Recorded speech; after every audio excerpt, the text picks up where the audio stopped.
Just private bus things Kannur.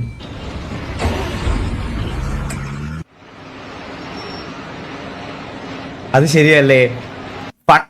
ഇപ്പോഴത്തെ private ബസ്സിലൊക്കെ ഉണ്ടോടാ? പണ്ടത്തെ എല്ലാ പ്രൈവറ്റ് ബസ്സിലും ഉണ്ടാവും. എല്ലാ മതത്തിന്റെ ഓരോ ആൾക്കാരെ റെപ്രസെന്റേറ്റീവ് ആയിട്ട് യേശു, ഗണപതി, ഈ പള്ളിയിലെ ഇതിനെന്താ പറയാ? മോസ്ക്. അറിയാത്ത കാര്യം പറയല്ലേ. അയ്യോ, ഇതിനെങ്ങനെ ഇതിപ്പോ എടാ ഹിന്ദുക്കൾക്ക് കുറെ ദൈവങ്ങളുണ്ടല്ലോ, അപ്പൊ ഓരോരുത്തർക്കും ഓരോ പേരാണ്. അല്ല അങ്ങനല്ല, അല്ലാതെ എനിക്കറിയാം. ഞാൻ അങ്ങനല്ല. മക്ക അതാണോ ഇത്? Okay okay okay okay okay. അത് എനിക്ക് അറിഞ്ഞൂടാ, അതാ ചോദിക്കുന്നേ. അന്നേരം മോസ്ക് എന്നാ പള്ളി പിന്നെ എനിക്ക് അറിഞ്ഞൂടെ?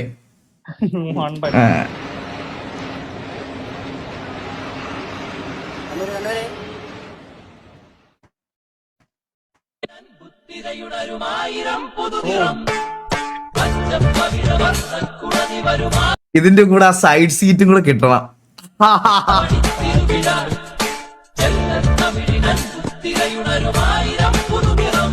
എന്റെ തെങ്കാശി തമിഴ് പൈങ്കിളി അയ്യോ ചൊല്ലുന്ന മലത്തേങ്കിളി.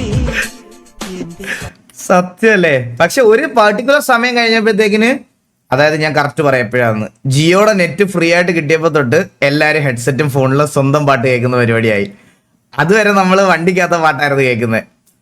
ഫ്രീ ആയിട്ട് നെറ്റ് കിട്ടി തുടങ്ങിയപ്പോ തൊട്ട് ഇതായി, മനസ്സിലായ?